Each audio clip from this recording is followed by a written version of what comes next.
Hello everyone. हाम्रो series छ जहाँ चाहिँ मैले चाहिँ यो नासुको चाहिँ सेकेन्ड पेपरको सबै कभर गर्न ट्राई गरिरहेको छु। अनि हिजो चाहिँ हामीले च्याप्टर नम्बर फर्स्ट युनिटको च्याप्टर नम्बर 1 गऱ्यौँ। त्यहाँ चाहिँ हामीले जियोग्राफी, अहिले पनि जियोग्राफी हो।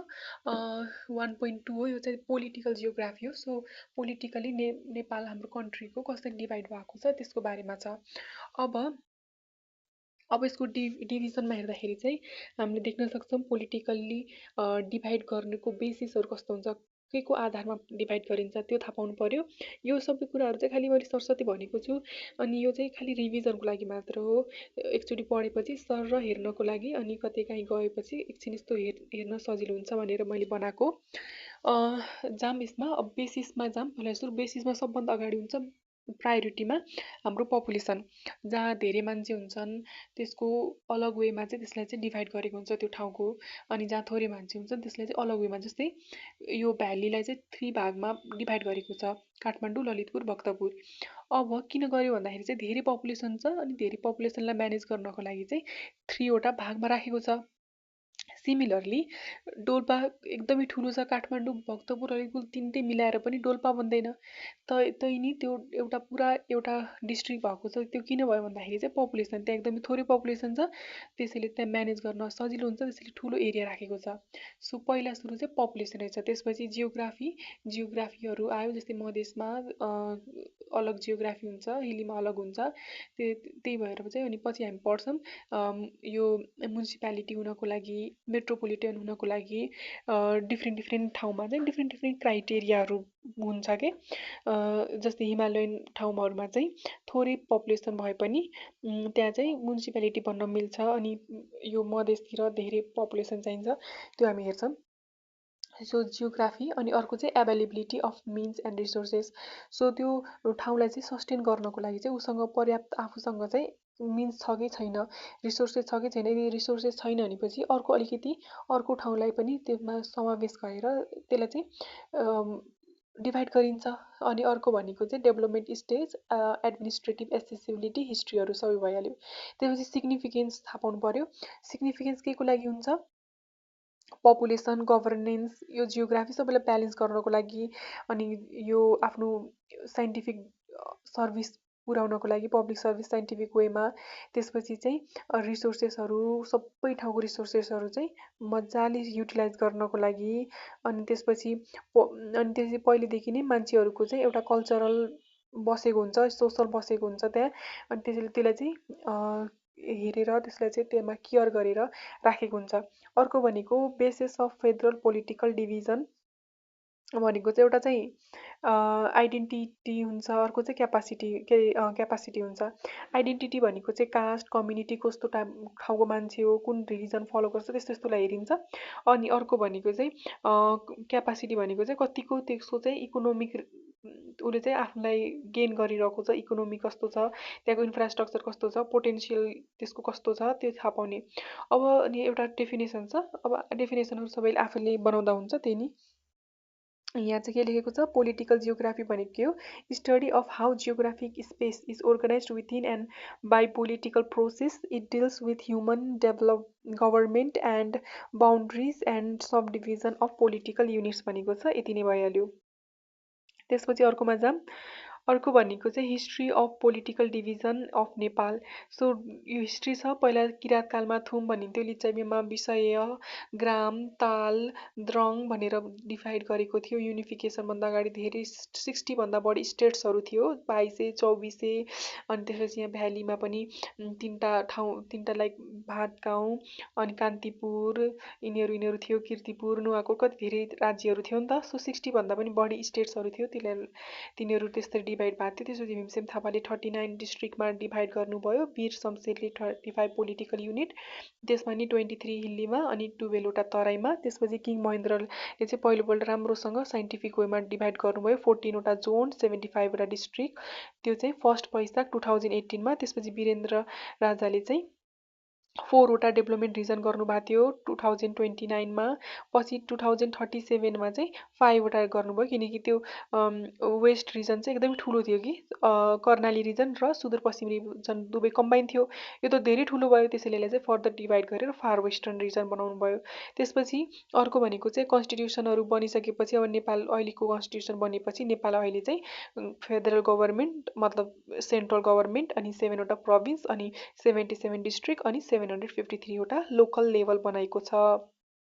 त्यसपछि पोलिटिकल डिभिजन चाहिँ कसरी गरेको हो त त्यो थाहा पाउनु पर्यो। त्यसको लागि चाहिँ दुईटा आर्टिकल छ, आर्टिकल 4 र आर्टिकल 56। 4ले भन्छ नेपालको यस्तो लाइक नेपाल चाहिँ यो के भन्छ डिफाइन गर्छ नेपाल के हो भनेर। नेपाल एउटा इन्डिपेन्डेन्ट अनि इन्डिभिजुअल सोभरियन सेकुलर यस्तो यस्तो कन्ट्री हो।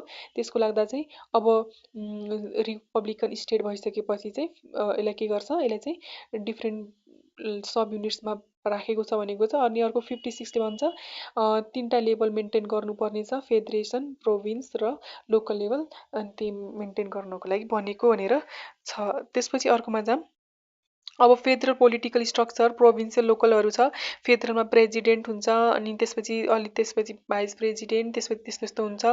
अनि फेडरल एक्जिक्युटिभमा चाहिँ काउन्सिल अफ मिनिस्टरहरू हुन्छन्। त्यसपछि म्याक्सिमम 25वटा मिनिस्टर हुन पाउँछ, पिएम मतलब प्राइम मिनिस्टरलाई पनि इन्क्लुड गरेर। अनि दुईटा हाउस हुन्छ, एउटा लोवर हाउस भनेको हाउस अफ रिप्रेजेन्टेटिभ्स एचओआर लेखेको छु, अनि 275 हुन्छ। अनि नेसनल असेम्ब्ली 59वटा हुन्छन् मेम्बर। अनि प्रोभिन्सियलमा हेरौँ, प्रोभिन्सियल चिफ हुन्छन्, त्यो चाहिँ प्रोभिन्सियल एक्जिक्युटिभ अनि चिफ अफ प्रोभिन्स हुन्। त्यसपछि चिफ अफ प्रोभिन्सले चाहिँ प्रोभिन्सियल एक्जिक्युटिभलाई चाहिँ अपोइन्ट गर्छन् कि on the recommendation of the chief minister, constitute provincial council. अनि त्यसपछि maximum 20% of the total number of the member यस्तो यस्तो बनेको छ। अनि 550वटा टोटल प्रोभिन्सियल सिट्स छन् नेपालभरि। अब त्यसमा पनि 330 मतलब 60% first past the post system, अनि 220% मतलब 220 नम्बर मतलब 40% चाहिँ प्रोपोर्सनल रिप्रेजेन्टेसन। अर्को लोकलमा चाहिँ रुरल म्युनिसिपालिटी, डिस्ट्रिक्ट असेम्ब्ली यस्तो यस्तो हुन्छ, लोकल लेजिस्लेटिभ एक्जिक्युटिभ असेम्ब्लीहरू हुन्छन्, यो थाहा पाउनु पर्यो। त्यसपछि अर्कोमा जाऊँ, कोशी प्रदेश। अब कोशी प्रदेशमा चाहिँ माउन्ट एभरेस्ट भएको ठाउँ हो। त्यसपछि यो चाहिँ तराईदेखि हिमालसँग छ। यसमा 28वटा पार्लियामेन्टरी सिट्स छन्, 56वटा प्रोभिन्सियल सिट छ। यसको क्यापिटल विराटनगर हो। बोर्डर तिब्बत अनि तिब्बतसँग छ, मतलब चाइनाको उतातिर। अनि त्यसपछि सिक्किम, वेस्ट बेङ्गल, अनि प्रोभिन्स नम्बर 3 र मध्य प्रदेश अनि बिहार। अब यसमा चाहिँ काकरबिट्टा, विराटनगर, पशुपतिनगरहरू चाहिँ ट्रेड ट्रान्जिट हुन् इन्डियासँग। अनि ओलाङचुङ्गोला चाहिँ ट्रेड ट्रान्जिट हो चाइनासँग। एउटा मेट्रोपोलिटन सिटी हुन्छ, त्यो चाहिँ विराटनगर। अनि दुईटा सब मेट्रोपोलिटन सिटी हुन्छ, इटहरी र धरान।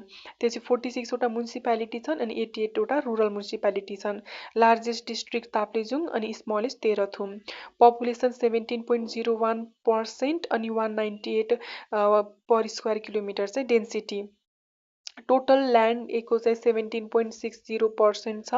अनि त्यसपछि सबै यो इस्ट्याब्लिसमेन्ट मैले यता माथि लेखेको छु, तर सबैमा चाहिँ यही हो 2072 असोज 3 BS।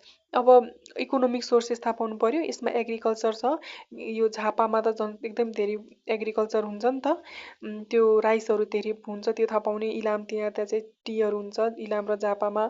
छुर्पी पनि एकदमै म्याक्सिमम मोमेन्टमा बन्छ। अर्को टुरिज्म हब छ, किनकि यता चाहिँ ट्रेकिङ हुन्छ मकालु बेस क्याम्पमा। अनि माउन्टेनहरू छन्। त्यसपछि चाहिँ रिलिजियस प्लेसेसहरू छन्, पाथिभराहरू, मलेसी महादेवहरू, अनि बराह क्षेत्र सरी। अनि त्यसपछि यस्तो यस्तो हुन्छन्। अब यहाँ चाहिँ मैले लास्टमा चाहिँ उल्लेख दिएको छु, यो स्लोगन टाइपको कहिलेकाहीँ यस्तो सोध्यो भनेपछि माथिमा अलिकति हाइलाइट टाइपको लेख्नको लागि चाहिँ स्लोगन चाहिन्छ, अनि लेख्दा हुन्छ। सो यो अरू पनि मिलाउँदा हुन्छ। मैले लेखेको छु Everest is high touching Koshi sky, यस्तै यस्तै मिलाएर। अर्कोमा जाऊँ, मधेस प्रोभिन्स चाहिँ के हो, मोस्ट पपुलस अनि स्मलेस्ट एरिया छ, अनि एकदमै डेन्सली पपुलेटेड छ। अब अरू सबैमा हामी हेर्छौँ, अब हेर्दाखेरि चाहिँ यो 633 भन्दा माथि जाँदैन कि, त्यसैले यो चाहिँ हेरिराख्नु अहिले चाहिँ 633 चाहिँ यतिजना चाहिँ एउटै यो किलोमिटरमा हुन्छन् भनेको छ कि। अब त्यसपछि अर्कोमा जाऊँ। अब यसमा चाहिँ उयोको बोर्डर भनेको छ कोशी बागमती इन्डियाहरू। त्यसपछि मेजोरिटीले मैथिली भोजपुरी बाजिका नेपालहरू नेपाली भाषाहरू बोल्छन्। जनकपुरको क्यापिटल सिटी हो। 107 प्रोभिन्सियल असेम्ब्ली अनि 32 हाउस अफ रिप्रेजेन्टेटिभ्सहरूको सिट्स हुन्छ। अब योमा पनि अब हेर्नुपर्ने हो। यसमा चाहिँ के हेर्नु पर्यो भन्दाखेरि चाहिँ यो 32 हाउस अफ रिप्रेजेन्टेटिभ्स र 107 प्रोभिन्सियल असेम्ब्ली। अब सबैभन्दा सानो छ एरियामा, स्मलेस्ट एरियामा छ। तर यसमा के छ, यो यिनीहरू चाहिँ धेरै हुन्छ किनकि पपुलेसनले चाहिँ यिनीहरूको सिट्सहरूलाई चाहिँ धेरै पारेको के, त्यो थाहा पाउनु पर्यो। त्यसपछि अर्को भनेको चाहिँ अब यो मधेस रिजन भएको कारणले यहाँ के हुन्छ, यो धेरै हुन्छ एग्रिकल्चर हुन्छ, एकदम धेरै कल्टिभेबल ल्यान्ड छ 19%। अनि त्यसपछि अब यसमा चाहिँ एउटा यो टुरिज्म ट्रेडहरू थाहा पाउनु पर्यो। ट्रेड चाहिँ 46.75% हुन्छ। अब यहाँ चाहिँ यो हब जस्तो भइहाल्यो। इन्डस्ट्रियल प्रोभिन्समा चाहिँ इन्डस्ट्री धेरैहरू छन्, त्यो थाहा पाउनु पर्यो। अब अर्को Janaki shrine over Madhesh tradition sign भनेको छ। यो अलिकति भइहाल्यो, स्लोगन आयो भनेपछि लेख्न मिल्यो। त्यसपछि चाहिँ बागमती। बागमतीमा के हुन्छ,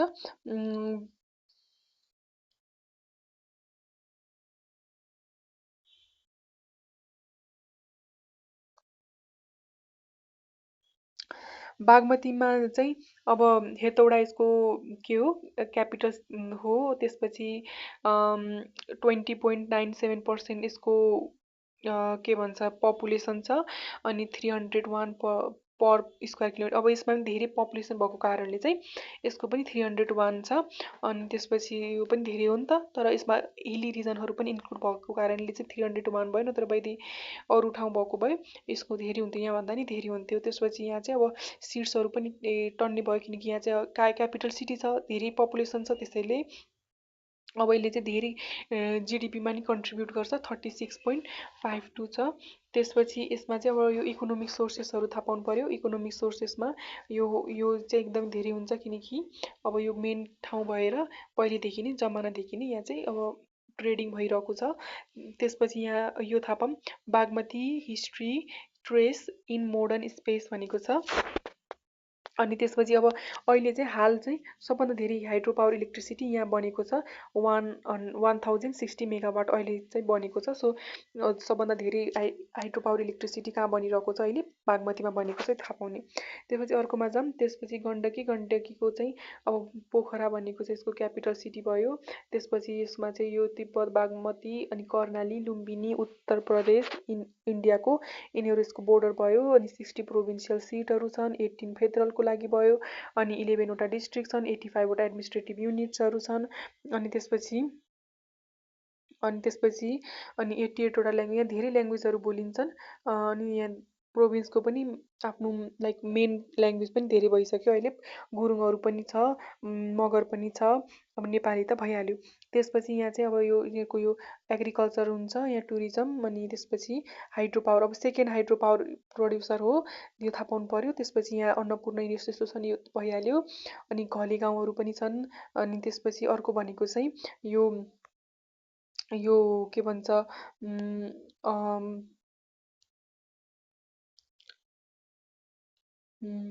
यो के भन्छ, यो जिडिपीहरू पनि छ। यो एग्रिकल्चर धेरै गर्छ, त्यो थाहा पाउनु पर्यो। त्यसपछि अर्को भनेको चाहिँ लुम्बिनीमा के छ, गण्डकी कर्णाली सुदूरपश्चिमीहरू चाहिँ यसको भइहाले, के भन्छ बोर्डर भइहाले। अनि त्यसपछि अर्को भनेको चाहिँ यहाँ चाहिँ नेपाली र थारू धेरै बोलिन्छ। 12 वटा डिस्ट्रिक्ट छन्। अनि त्यसपछि 109 वटा लोकल युनिट्स छन्। यो भयो। त्यसपछि यहाँ चाहिँ सबभन्दा धेरै चाहिँ सब मेट्रोपोलिटन सिटी पनि हुन्छन्, सब मेट्रोहरू धेरै हुन्छन् यता, यो थाहा पाउनु पर्यो। अनि त्यसपछि सब मेट्रोपोलिटन धेरै हुन्छन् त्यो थाहा पाउनु पर्यो। अनि त्यसपछि यसको चाहिँ लुम्बिनी चाहिँ birth Lumbini the Buddha's birth peace for the earth यस्तो यस्तो मिलाएर यो स्लोगन टाइपको भयो। अनि मेजर हबहरू भनेको बुटवल भैरवाहरू यिनीहरू भयो। त्यसपछि अर्कोमा जाऊँ कर्णाली भनेको चाहिँ लार्जेस्ट प्रोभिन्स भयो 19.68% चाहिँ यहाँ के भन्छ एरिया छ। अनि त्यसपछि यसको हाराहारीमा हुन्छ यो रेन्जमा। अनि त्यसपछि यसको लिस्ट पपुलेसन छ किनकि अब ठुलो भए पनि अब जियोग्राफीको लाग्दा चाहिँ धेरै मान्छे बस्दैनन्। त्यसरी 60 पर स्क्वायर किलोमिटर छ। अनि त्यसपछि बोर्डरहरू भइहाल्यो। अनि त्यसपछि अर्को भनेको चाहिँ यसको क्यापिटल भनेको वीरेन्द्रनगर हो। अनि त्यसपछि यहाँ चाहिँ यसको नेसनल पार्क सबभन्दा ठुलो छ, देशको सबभन्दा ठुलो नेसनल पार्क यही छ। सबभन्दा ठुलो लेक पनि छ, सबभन्दा लङ्गेस्ट रिभर पनि छ। अनि त्यसपछि यहाँ 40 मात्र छ, सबभन्दा ठुलो भएर पनि 40 मात्र असेम्ब्लीहरू छ। अनि पछि 12 हाउस अफ रिप्रेजेन्टेटिभ छ। अनि त्यसपछि 40 मात्र भयो।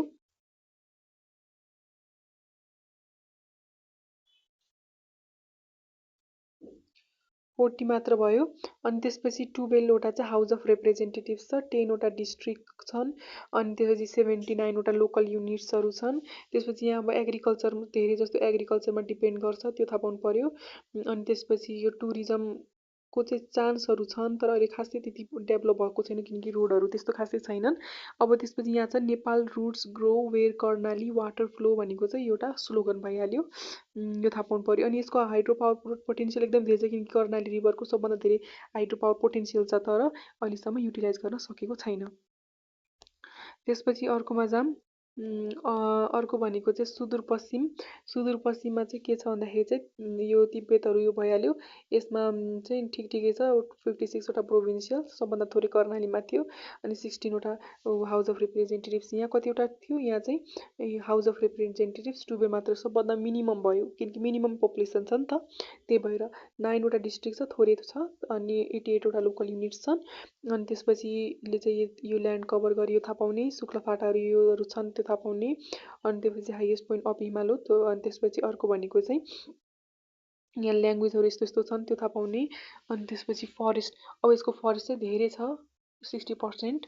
अनि त्यसपछि यहाँ भनेको छ where swamp deer run and Deuda rings fill the joy that Sudurpashchim brings भनेको छ।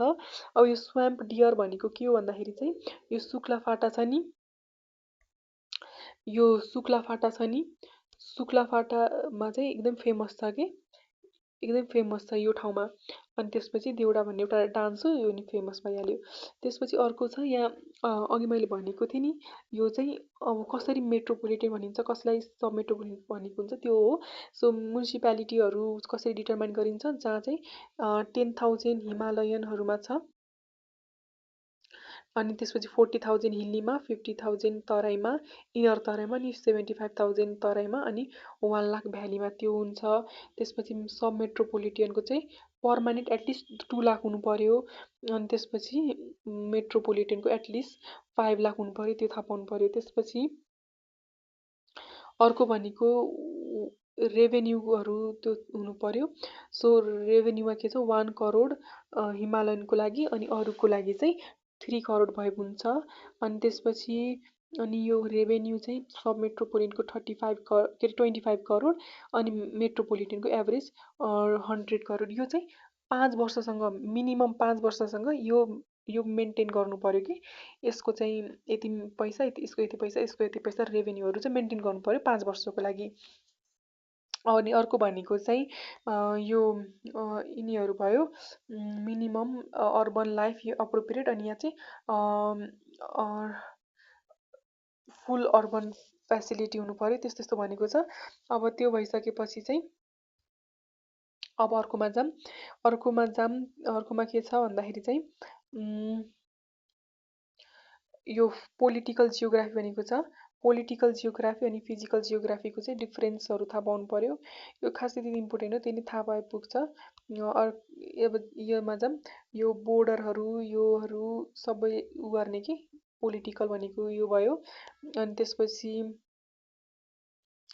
अनि यो के भन्छ यो भनेको चाहिँ फिजिकल जियोग्राफ भयो। अनि यसको डिफ्रेन्सहरू मेन पोलिटिकलमा चाहिँ बोर्डरहरू रोडहरू हुन्छन्, फिजिकलमा चाहिँ फरेस्ट माउन्टेनहरू हुन्छन्। अनि त्यसपछि पोलिटिकलमा चाहिँ ब्राइट कलर हुन्छ, फिजिकलमा डल कलर हुन्छ। पोलिटिकलमा चाहिँ टाइमको अनुसार